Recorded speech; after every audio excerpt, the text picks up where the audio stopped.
Hello mga ka-ems! Ako ngayon ay magpe-flex ng aking hadiah. Kayo ba ay may hadiah na? May hadiah na ba ang lahat? Siyempre, hindi nagpahuli ang ka-ems nyo. Ayan, meron din pala akong hadiah. Hindi ko to inaasahan. At ayan, ang bongga-bongga talaga ng amo ko. Grabe. Pag mapera talaga siya, talagang ibibigay niya yung gusto niyang ibigay. Hindi siya nanghihinayang. Tingnan mo, regaluhan niya ba naman ako ng alahas para sa mga anak ko?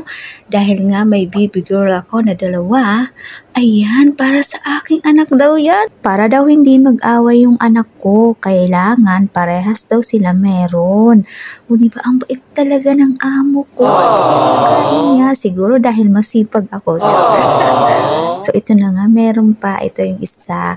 Parehas lang sila ng design. O diba, parang kambal lang yung anak ko.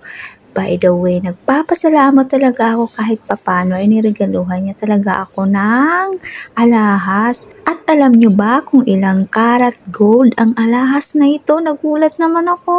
Ito nga pala ay 21 karat gold. Ayun ang pagkakasabi niya sa akin.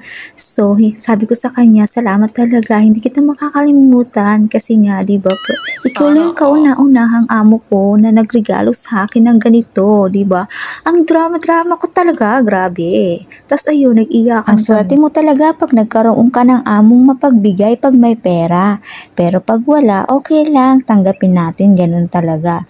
At hanggang dito na lang ang aking video. Nag-flex lang ako ng aking hadiah. Maraming salamat sa inyong panonood. Bye-bye! At kung hindi ka pa nakakapag-subscribe sa aking YouTube channel, please subscribe. Thank you!